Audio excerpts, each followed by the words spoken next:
This is Arab Talk on KPOO 89.5 FM in San Francisco. This is Arab Talk with Jess and Jamal. I'm Jess Ghannam. And I'm Jamal Dejani. Jamal, despite what you're hearing on mainstream media, the situation in Gaza right now remains grim. According to the USAID, they are reporting that famine now exists, especially in the north of Gaza. And despite claims from the White House, military attacks on civilian populations in Gaza continue, and the situation remains catastrophic. In fact, one of the things that we're going to be talking about today is the assassination by the Israeli military of Ismail Haniyeh, who's the political leader of Hamas, the assassination of 3 of his children and 3 of his grandchildren, which are escalating tensions in the Middle East right now, especially on the ground in Gaza, together with the attack on the Iranian embassy in Damascus. We're going to be covering a lot of those stories today, including Nicaragua taking Germany to the ICJ for facilitating genocide in Gaza. And we're going to talk about a really bizarre story, Jamal, about a UC Berkeley professor, Catherine Fisk, who's in the law school, and her husband, Erwin Chemerinsky, who's the dean of the law school, invited 60 graduating law students over to their house for dinner. And when one of the graduates, Malik Afana, decided to stand up and call out the Chemerenskys for their complicity with the genocide in Gaza, she was attacked by a faculty, by Catherine Fisk. It's a bizarre, unfortunate story, and we're going to be covering it. But before we get to that, Jamal, we're going to be following an interview that you did, a very excellent interview that you did with Ahmed Benchemsi, who's the Advocacy and Communications Director for Human Rights Watch, Middle East and North Africa. Going to discuss Human Rights Watch recently released report on Gaza entitled, Israel's Imposed Starvation Deadly for Children. And the report gives an increasingly grim assessment of the ongoing famine in Gaza. It's a very damning report, Jamal. It's a very damning and depressing report, Jess. It includes personal stories of family members and parents losing their children because of the famine right in front of their eyes. Let's watch Ahmed Benchemsi. Human Rights Watch recently released a report entitled Gaza, Israel's Imposed Starvation Deadly for Children. The report gives a grim assessment of an ongoing famine in Gaza. Since January, humanitarian organizations have been warning that famine in Gaza is imminent. Famine is now reality, and Palestinians in Gaza are dying from starvation, with the overwhelming majority being children. 80% of all people facing famine or catastrophic hunger worldwide now are Palestinians living in Gaza. Joining us on Arab Talk is Ahmed Benchemsi. He is the Advocacy and Communications Director for Human Rights Watch's Middle East and North Africa division, and he is also a career journalist. Welcome to Arab Talk, Ahmed. Thank you for having me. For the very first time, Samantha Power, the administrator of USAID, the world's largest bilateral development agency, admitted that there is an ongoing famine in Gaza. What took so long for USAID and other humanitarian organizations to declare there is an actual famine instead of warning of an imminent famine in Gaza? Well, to be honest, I don't know. You should ask them. We have been warning, we have been ringing the bell for months now. So, I mean, they cannot say that they didn't know. I mean, anyone who said that they didn't know, that would not be credible in the light of all those repeated warnings that not only we in Human Rights Watch issued, but various UN agencies, various NGOs are monitoring the situation on the ground. I mean, since day one, when the defense minister, Israeli defense minister Yoav Gallant went on air and enumerated on his fingers in a now infamous television sequence, he said, we'll cut food, water, electricity, everything. And he was doing this with his fingers. I mean, this is a statement of intent to commit a war crime. That was pretty obvious. I mean, you cannot punish the whole population of a place like Gaza with 2 million persons in it in retaliation for the crimes committed by a small minority. Yes, Hamas and the Islamic Jihad did commit crimes on October 7 when they killed civilians and when they abducted civilians and took them hostages. These are war crimes. But nowhere in international law does it say that war crimes should be responded to with other war and at a bigger scale with that. So when the Minister of Defense went on air and said that we're cutting food and electricity and basically humanitarian aid to the whole population, that was a massacre in coming up. There was no way mistaking that. And then what he said translated in reality in the very few weeks that followed. It's been 6 months now. Anyone who's just opening their eyes have been blinding themselves willfully for the past 6 months. Human Rights Watch's report states that as of April 1st, at the Kamal Adwan Hospital, over 27 children have died from starvation and malnutrition. Children are the first to be impacted by famine, and if they don't die, there are still very serious long-term consequences. Talk about this. The consequences are pretty severe. I mean, we're talking about a population of 2 million persons here. So we have also to think that there are children with pre-existing health conditions. You know, when there's a population of 2 million persons, you have people with disabilities, you have the elderly, you have babies who are born with needing a ventilator or respirator. You have various, conditions that pre-exist even the family. Now add to this severe levels of hunger and dehydration, and you have a catastrophe. Children with pre-existing health conditions are particularly vulnerable to the effects of malnutrition.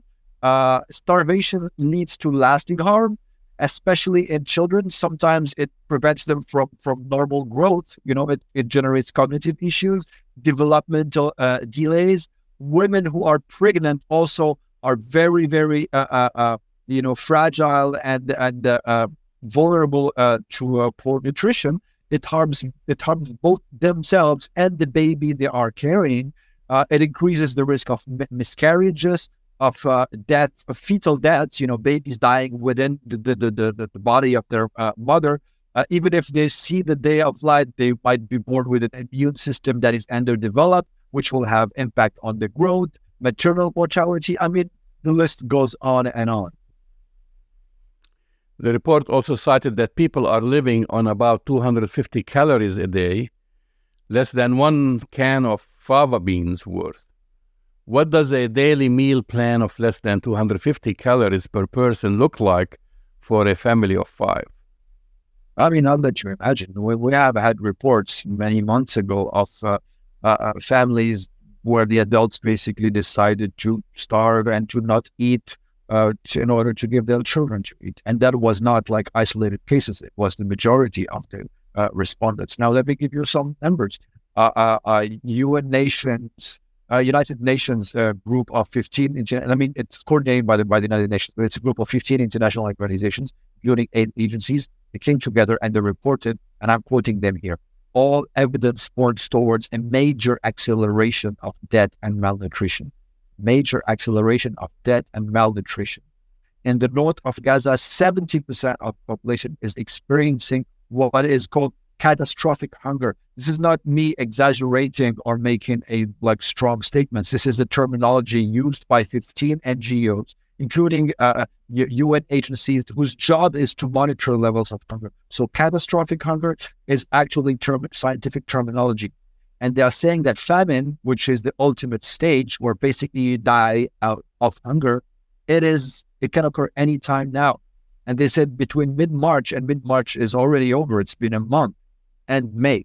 So maybe it's already hitting now, and we don't really know because the ways to report the situation on the ground are pretty, tight. So it is imminent, it is looming, and it is extremely scary.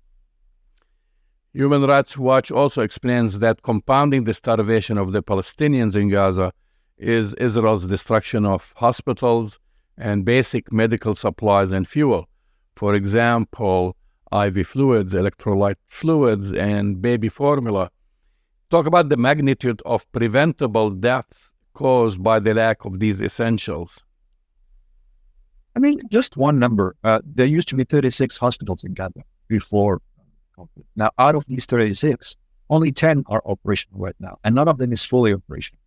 All 10 are partly operational at best, and that is obviously the result of the Israeli military's, attacks that are very apparently unlawful, because hospitals, schools, civilian facilities are protected facilities, but they have been attacked repeatedly, and now only 10 out of 36 are, operational and only partly. This generate, but sometimes facts or numbers like this might be a bit dry, and the viewer or the listener might have a problem, identifying or understanding the humanity of those stories. So let me give you some real life examples so people can relate to them. There is this, and we collect, what I, in my notes, I call them horror stories, because that's what they are. Picture this, the case of this infant son, just baby, who was born prematurely. His name was Abdelaziz. He was born prematurely because of all these, difficult health situation, because his mother was severely malnourished. So she gave birth to Abdelaziz. And because he was extremely weak, because he was premature, because he was born of a mother who was malnourished, the staff of the hospital, the Kamal Adwan hospital, put him immediately on a ventilator because he had trouble breathing. And you know what happened? The ventilator stopped because the hospital ran out of fuel because of the shortage of fuel because of the Israeli embargo. He died immediately after that. That's a human story that is absolutely heartbreaking.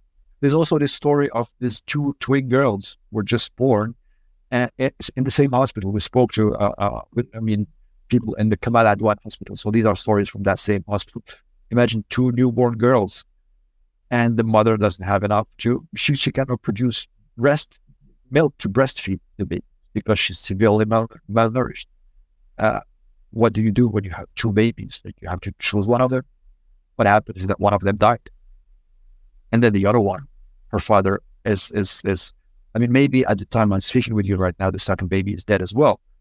By the day we interviewed her father, and that was a couple of days ago, he said that he was extremely concerned for the health of the surviving twin.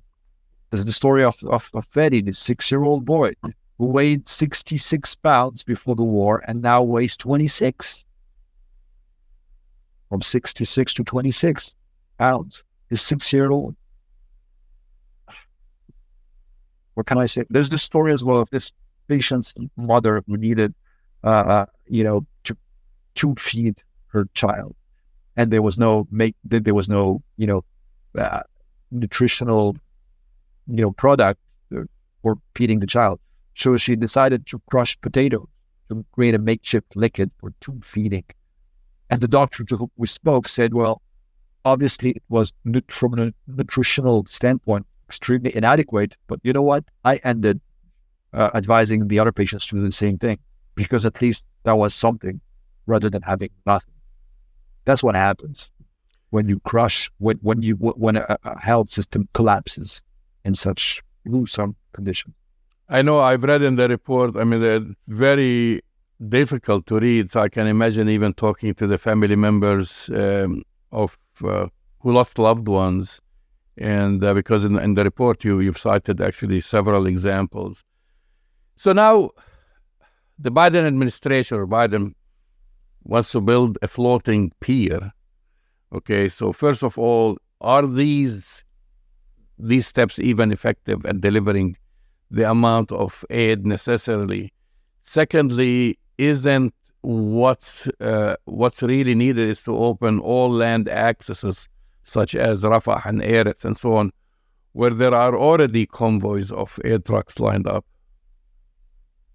Yeah, well, you answered your question yourself. You're absolutely right. It's pretty ineffective, and also it's dangerous, because it already happened that aid was delivered through the sea, and like Gazans went there.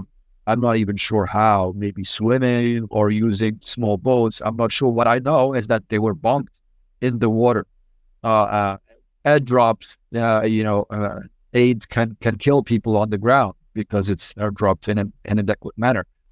Both these solutions, basically, when you're when the US government accepts to do that or resorts to doing that, it basically means that they accept the logic of the Israeli government who shut down the access pilot, which is the most secure way.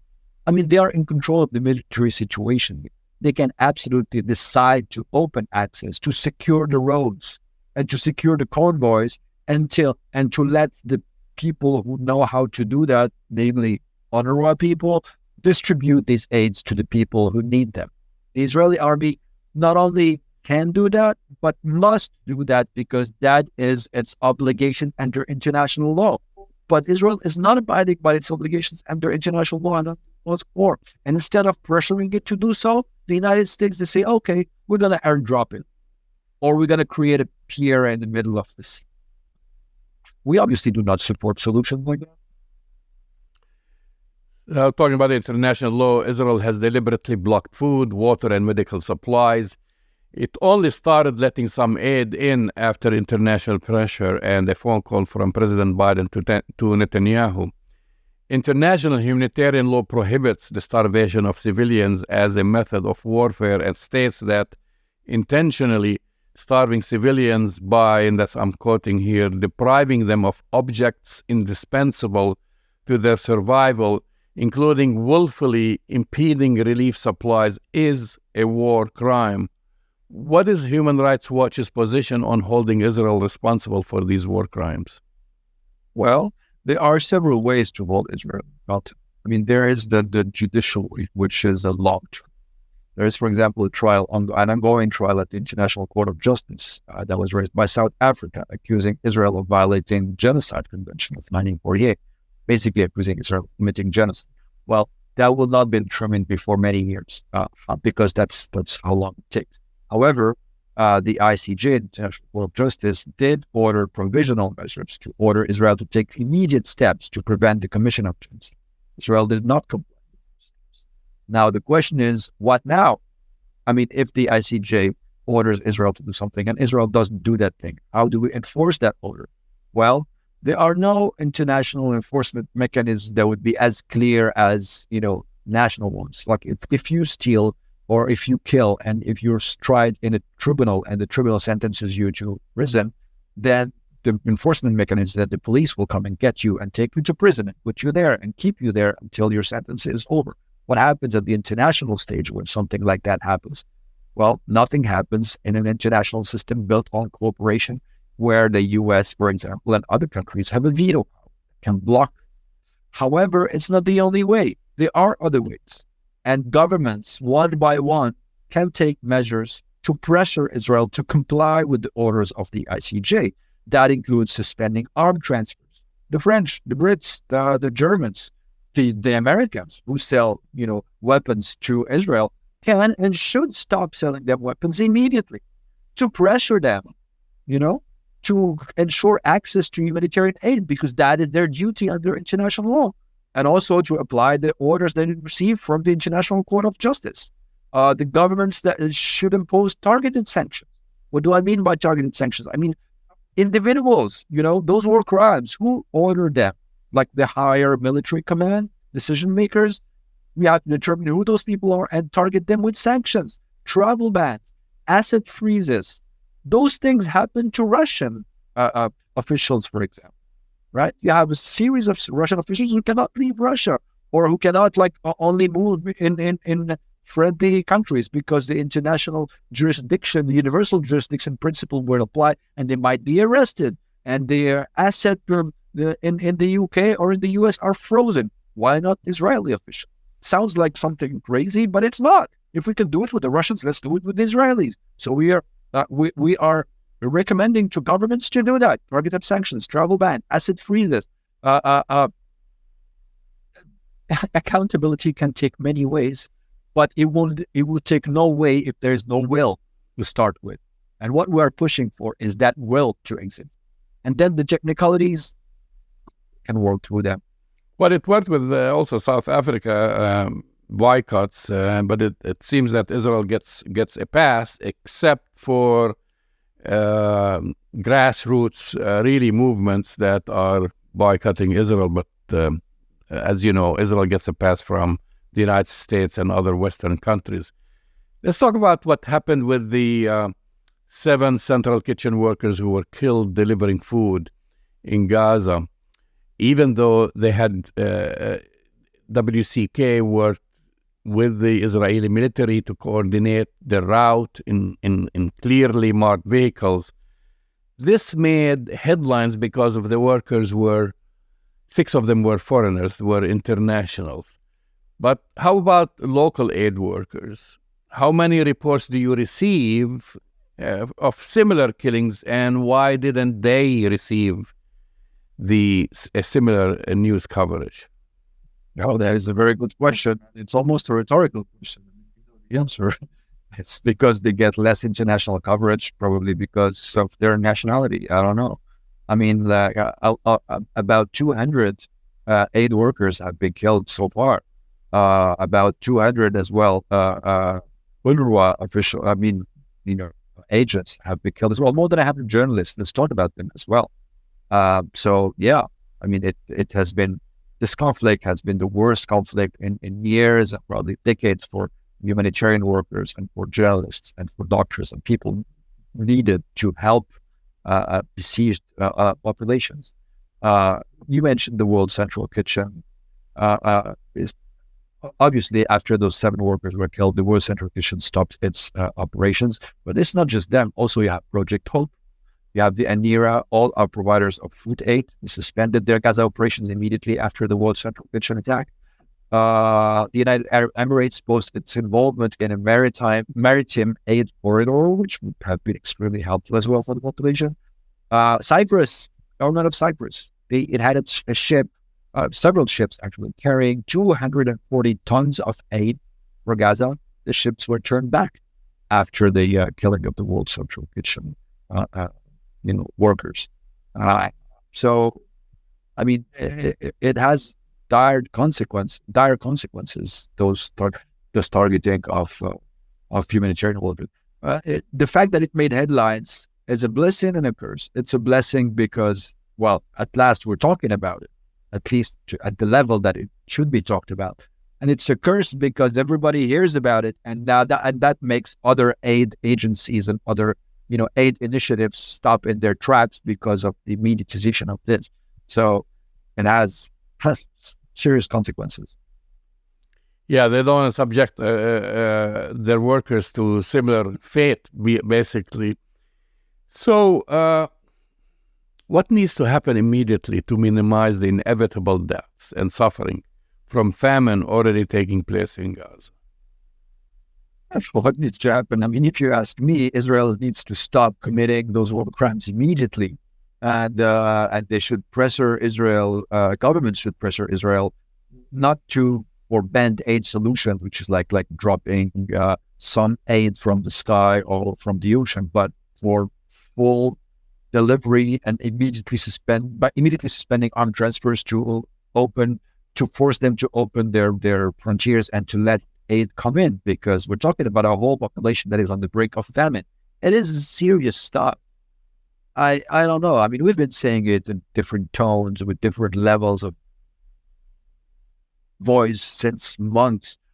I don't know what the international community is waiting for to exert that pressure on Israel. I mean, things are changing a little now. Let's hope they will change faster and stronger in the weeks to come. Ahmed Benchemsi, thank you for coming on Arab Talk. Thank you for having me tonight.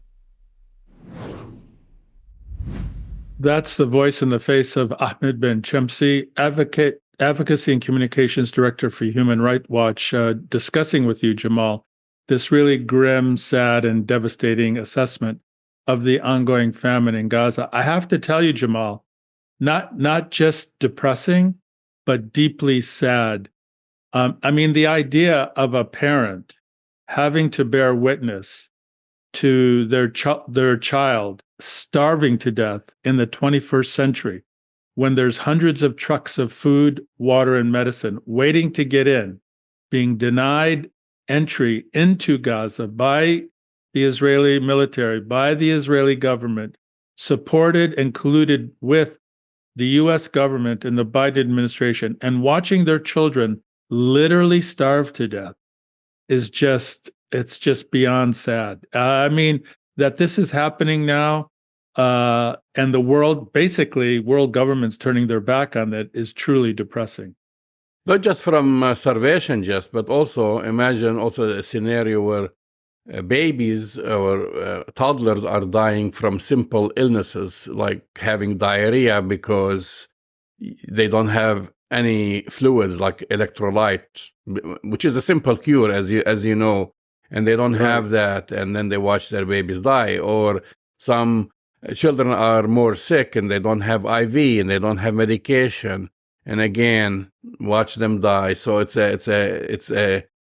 hits people across the board. We're focusing on children, but also hits on the elderly because they can't get medication, and they've been dying. This is a deliberate, really, siege on Gaza and weaponizing food to cause starvation. Yeah, but as you said, Jamal, weaponizing food, but weaponizing medicine. And I think, as you rightly point out, and we're hearing about this from doctors and nurses and other healthcare workers who've come out of Gaza and are basically saying that hundreds, if not thousands, of Palestinians in Gaza are dying just because they don't have antibiotics, just because they don't have antiseptics, just because they don't have the regular, everyday, and in some cases, over-the-counter medicines to help people when they are sick and vulnerable. So this is a deliberate, man-made, Israeli-made, with American complicity, pogrom and program to starve, kill, and erase Palestinians from Gaza. And, we'll talk about this on the other end, Jamal, but, we're hearing all of these media reports of how Biden is being tough with Netanyahu. They must do things, blah, blah, blah. They must get more aid in. And I have to tell you that whatever additional aid may or may not be getting in, Jamal, it's not having an immediate, discernible impact on the famine and the medical condition of the people who are dying from lack of food, lack of water, and lack of medicine. So we need to keep that in mind, despite what we're hearing and seeing in terms of the hype coming from the White House. Well, the aid that's getting in, and this is after supposedly Biden called Netanyahu and they opened the checkpoints, Eretz and Rafah, to allow more trucks. It's not even a fraction to the amount of food and trucks that were getting into Gaza pre-October 7. And that wasn't even much. As you know, there was a siege, right? And Israel was counting the calories that people consume in Gaza. So we're not even at that level. And now, after the devastation, after their food supplies have been destroyed, the warehouses of grains have been set on fire, and the hospitals have been bombed and lost all basically their supplies of medicine and first aid kits and so forth. So to build that up, you need to send double the quantities of what Gaza used to receive prior to October 7th. And now we're less than 10% of that.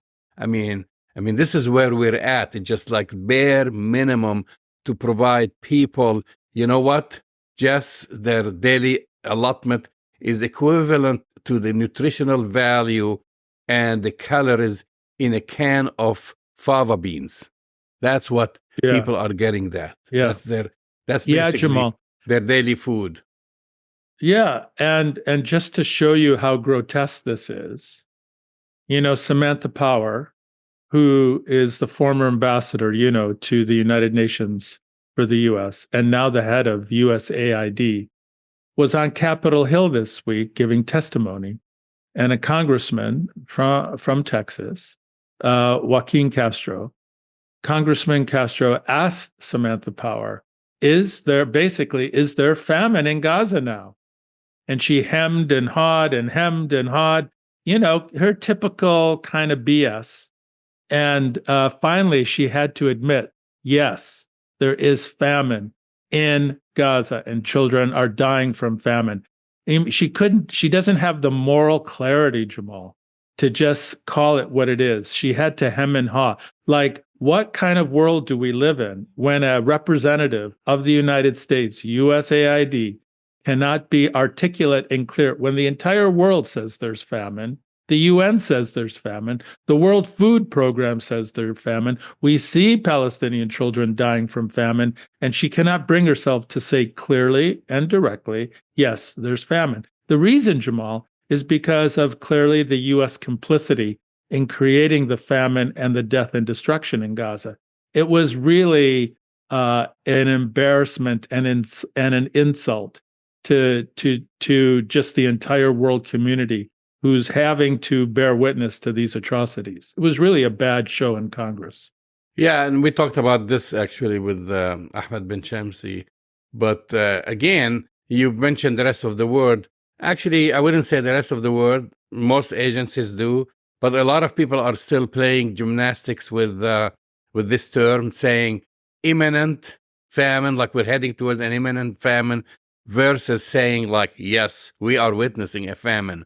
So they just keep you doubting that maybe there isn't a famine. So I would be very careful to kind of like listen to their words and read, especially in the media, right, how they're describing the situation in Gaza.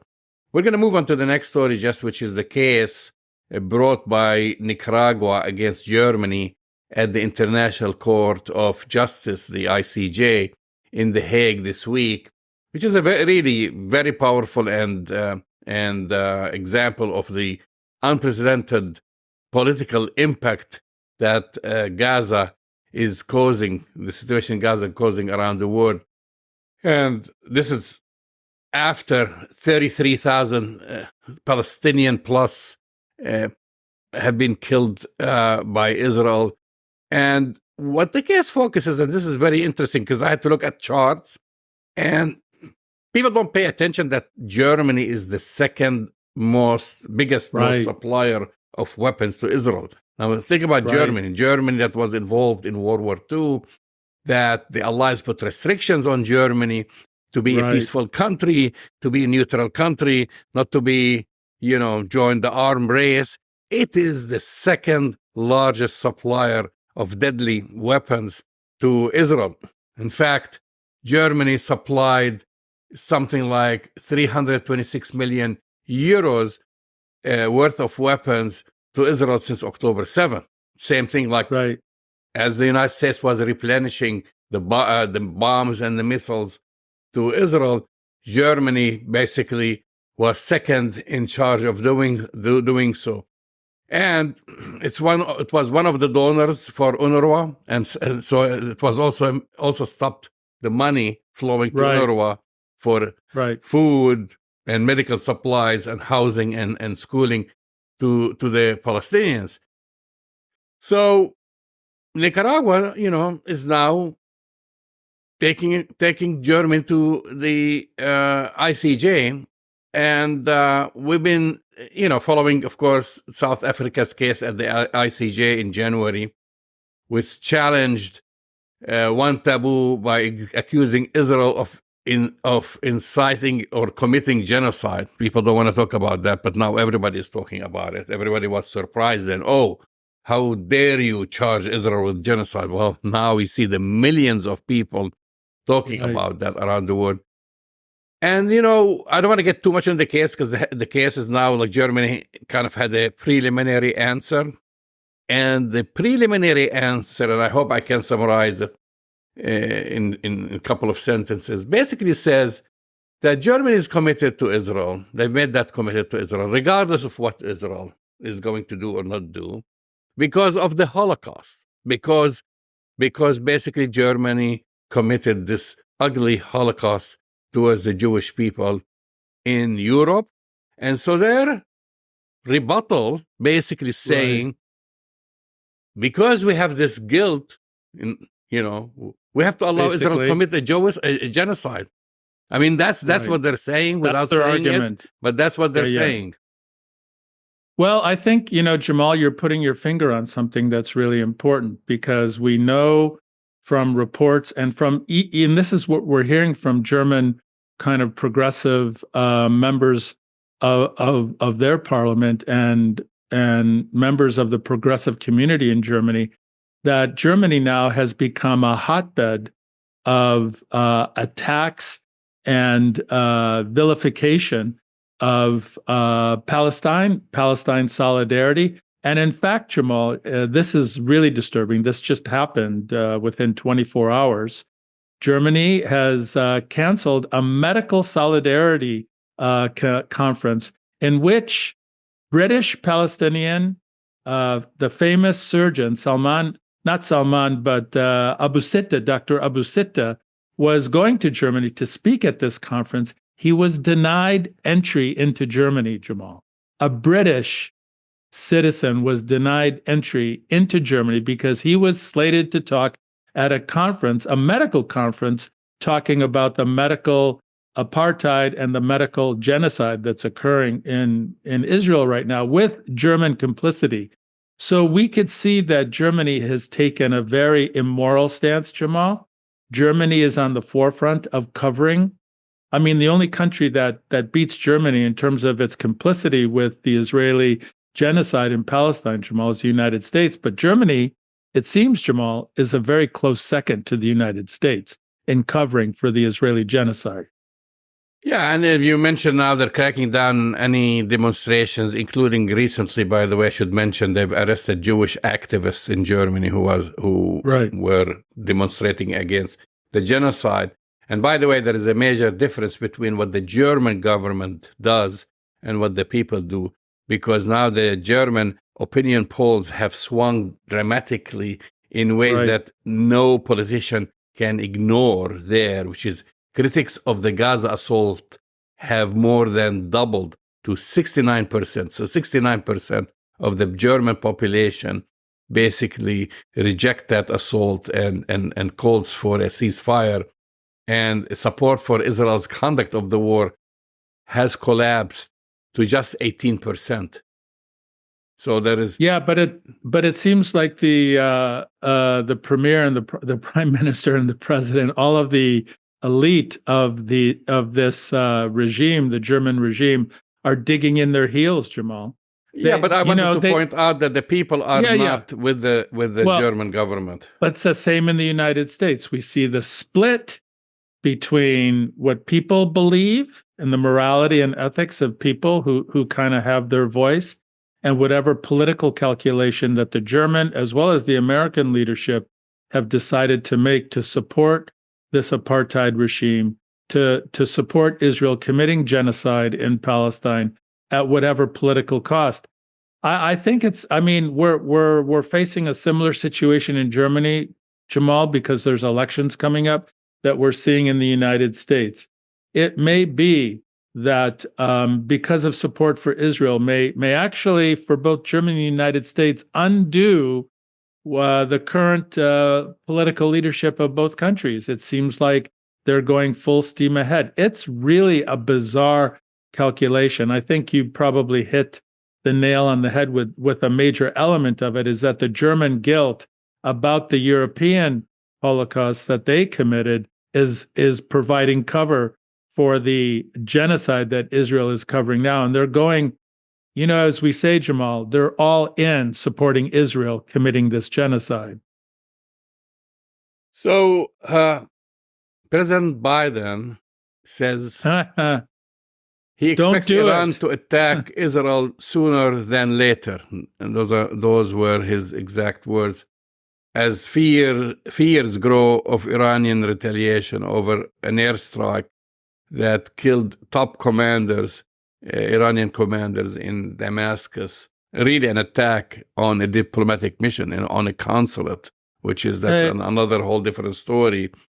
And Israel, basically, this is not the first attack, but this is really a heavy-duty one because several commanders and important people have been killed. Generals were killed, and it was, an embassy, Jamal, as you and I both know, is considered sovereign territory of the country whose embassy it is. So they basically have attacked Iran.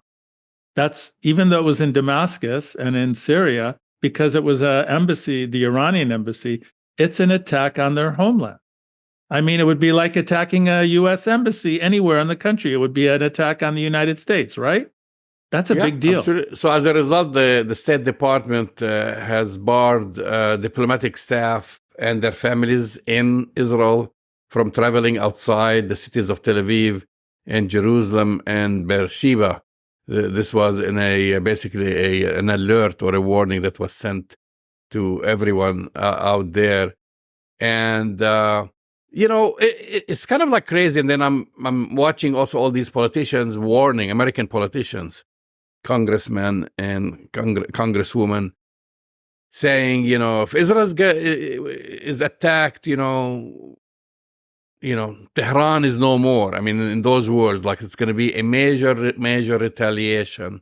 Retaliation for what? But Iran is the one who's required, which is required to retaliate. They were attacked first, and they attacked a consulate.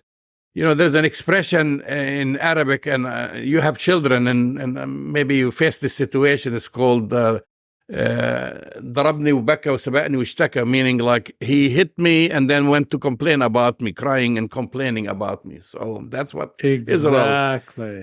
Israel is doing to the United States. They're now telling everybody, look, Iran's going to attack us. And then, of course, the news is playing the same tune and saying an attack is imminent. Well, an attack might be imminent because I don't see that Iran has another choice but to attack, because it's going to be viewed as weak, and this is not the first time.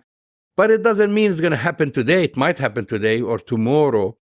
They're going to basically decide on the when and the where and the how and all these things, not the United States and not Israel. And maybe the attack is not going to happen in Israel, because if you attack now a consulate, it means all options are open for Iran, which is very dangerous. And this is another game, because this is another game or another card that Benjamin Netanyahu is playing to drag the United States in an all-out war against Iran. He's been talking about Iran for not days or years, decades. Iran. He wants to drag us, from that time when he came with his show and tell cardboard picture or drawing into the United Nations, saying Iran is just about a couple of days away from having a nuclear bomb, and therefore we must do something about it. So now this is another opportunity, and talking about it at the same time. This is comes when days later, at the first day of Eid, after Ramadan, Israel attacks the children of Ismail Haniyeh and kill 3 of his children, and I don't know the numbers of grandchildren. Three of his grandchildren. Yeah, and other members of the family. And that's, again, the timing of the two is not a coincidence. That's right. On one side, they talk about freeing the hostages, and we want to end the war and we want to free the hostages. They're not. That's not what Benjamin Netanyahu's intentions are. Benjamin Netanyahu wants to set the whole region on fire so he could stay in power. Oh, I think that's exactly right, Jamal, because none of this is random. They want to keep, Benjamin Netanyahu wants to stay in power. He believes that staying in power can best be achieved by dragging Iran into a regional war, by provoking Hezbollah. And by the way, Hezbollah, we know just in the last day, has had a big barrage of rockets that they have launched into the apartheid state, into Israel. And the Houthis have boarded yet another Israeli ship in the Strait of Hormuz. So people don't realize that Israel is playing this dangerous game. The United States, Jamal, has sent 2 other warships, and this is what Biden said, can you believe it? To protect Israel if Iran attacks.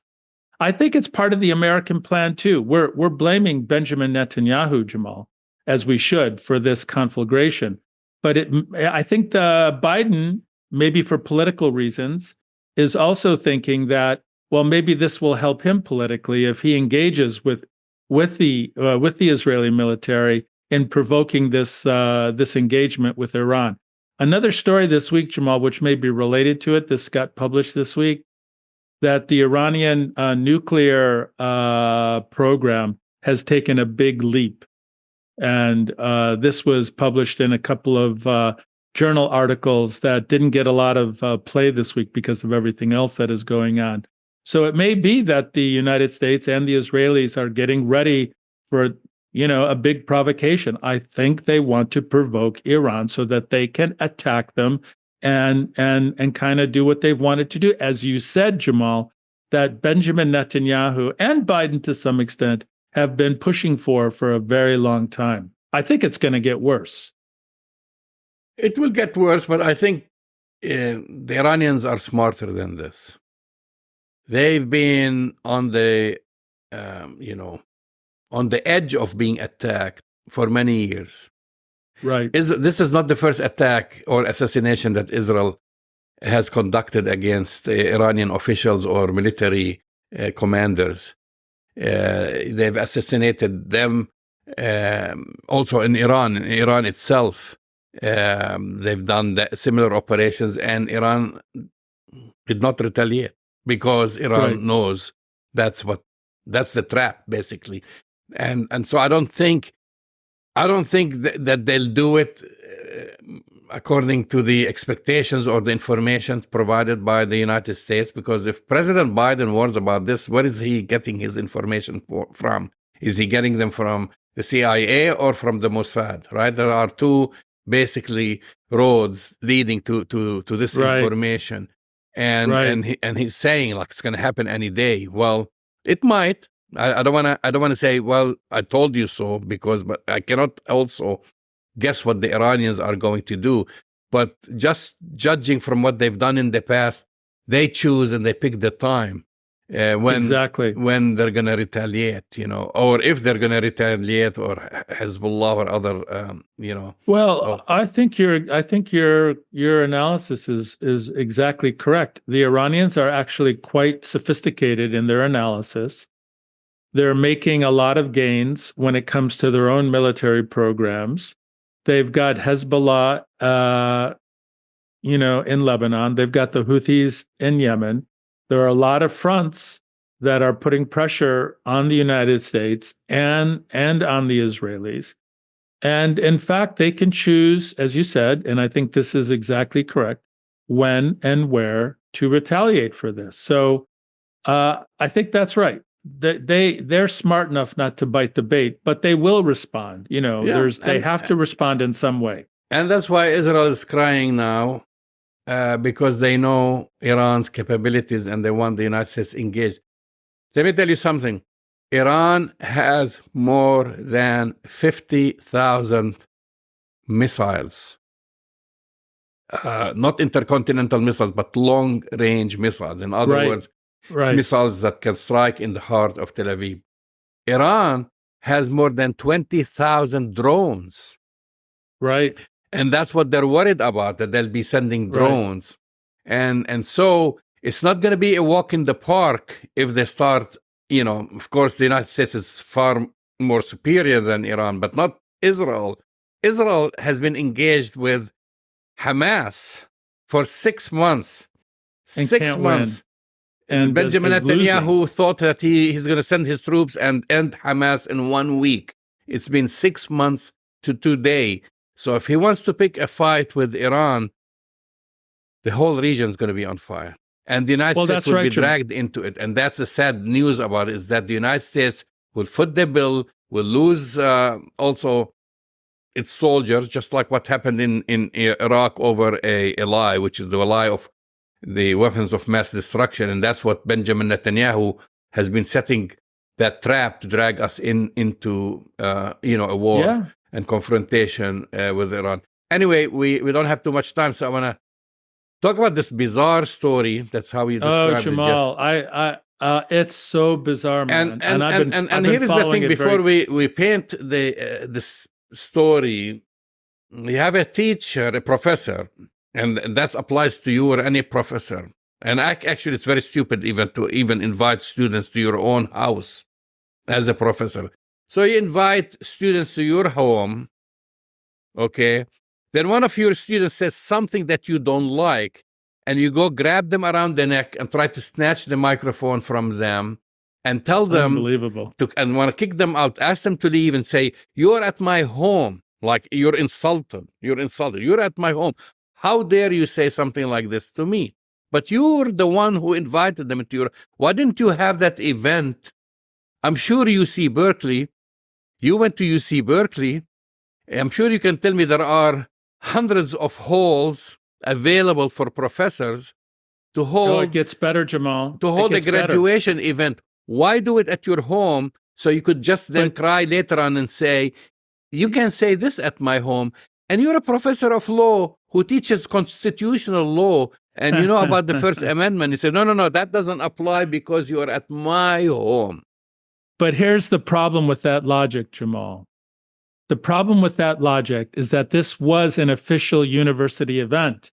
It was a graduation ceremony. Why hold it at their home? That's my question. But I know, but you can't have it both ways, Jamal. You can't say it's my private home. You can't say whatever you want, and yet have the university foot the bill for having 60 students at your home and having a university supported, and I might add sanctioned. This is the dean of the law school, Erwin Chemerinsky, inviting students with his wife, who's also a professor at the university. They carry the full weight of the university, of the law school, when they invite students to their home. It was a university event. If it's a university event and you invite people to it, people have the right to say whatever they freaking want. And here's another thing, Jamal, just really quick. This is like basic law 101 in the university, in the school. Let me give a little advice to Catherine Fisk, who is the professor who assaulted Malek Afana, the law student. You don't touch students, Jamal. You don't assault students. You don't put your hands on students. This is an assault. This is a gross violation of faculty rules of conduct. She should be suspended. She should be charged with an assault. We'll get into the details, Jamal. But let me tell you something, just basic 101. You don't put hands on students. And I want to ask you a question, Jamal. What if it was reversed? What if a brown, Muslim, Palestinian faculty member put their hands on a white Jewish student and assaulted them? What do you think the outrage would be? What do you think? Not just an outrage, they'd be charged with assault, and that's the word. I mean, just to clarify for our listeners and viewers, this incident reportedly occurred during a dinner for graduating law students at the home of Fisk and her husband, Erwin Chemerinsky, the law school's dean. And one of the students who was invited, by the way, her name is Malek Afana, a Palestinian law student, Palestinian-American law student. People were saying different things. There was a microphone. She stood up and she wanted to share her thoughts about Gaza and how about the university's, UC Berkeley's financial investments in Israel, you know, because she was obviously against that. And then the professor started shouting at her, telling her to stop talking. The dean started shouting at her to stop talking, and then the professor went up, wrapped her arms around her neck, trying to grab basically the microphone and the microphone and basically she was telling her that this is my home. You cannot say that. You cannot say that. But then you just said it. Just this was an official event. So she was basically censoring her and getting angry because it's happening at her home. And I think just this carries a deeper thing, which is this assault was a symbol of deeper Islamophobia and anti-Palestinian racism against these students. I mean, on full display. And the reason we're talking about it, because somebody filmed it. Again, this is goes, the tape doesn't nobody, lie. but it's all over the internet, all over. People can look that up, and I've seen the debate about it. Said, well, people are using the debate. The people who are against what the students were doing, they're saying that she shouldn't have done because it was at their home. But now you're saying it. This was an official and sanctioned UC Berkeley Law School event. Of course, it was paid for by UC Berkeley Law. It was a graduating event, Jamal. It was an invitation by the dean and the faculty. And I can tell you, I've been to many of these events where the chancellor, the dean, whomever invites faculty and students to their homes to celebrate something. These are 100% university events. And the code of conduct for faculty, you never touch a student. This is everywhere. And you know what's even more bizarre, Jamal? If you look at the Hasbara tour, if you look at what Dean Chemerinsky and his wife have been doing, they've been plastered all over the mainstream media, CNN, AP, everywhere. They're giving interviews. It's only been a couple of days, Jamal, and they've given, they must have given a dozen or so interviews already saying how shocked they were, how upset it was, and this is my favorite, Jamal, how anti-Semitic it was. They're claiming anti-Semitism. Now, the students were speaking out against the UC Berkeley administration. Let me tell you why. UC Berkeley invests $2 billion in weapons and manufacturers, including Boeing, BlackRock, Lockheed Martin, RTX, and others. And that's what she was trying to say. And then Jamal, it's worse. Honestly, brother, let me tell you something. Do you know the only words that got out of the mouth of Malik Afana? She only got one phrase out of her mouth. Before she got chalked off, you mean? Yeah, she said one thing. Here's what she said. She said, Assalamu alaikum. And then she was attacked. She was physically assaulted. She was never given the opportunity in that moment to condemn the investments in genocide that that UC Berkeley has. She was attacked. The video does not lie. You look at we encourage our listeners and viewers to go to the video. It's everywhere. She said that, and then she was attacked. Now, afterwards, she and 10 other students did leave the premises and then did issue statements about why they did what they did. But at the home, she was only able to say one thing. And the Chemerenskys and the dean and his wife, Catherine Fisk, have been, this is what pro-Israel Hasbaras do, Jamal, you know this. Rather than saying, the smart thing for them to do would have been to say, hey, it got a little out of hand. We're sorry. We shouldn't have put our hands on the students, blah, blah, blah, blah. No, Jamal, they're leaning into it. They lean into it. We are the victims now. Chemerensky is saying that we were victimized by anti-Semitism because this student said, Assalamu alaikum. Yeah, the smart thing to do was for them to allow this young student say her piece. 100%. And that's it, and move on. You've been 100%. Listening to Arab Talk on KPOO San Francisco, 89.5 FM. Go to our website, arabtalkradio.com, to download the latest shows, and we'll talk to you next week. We'll see you next week.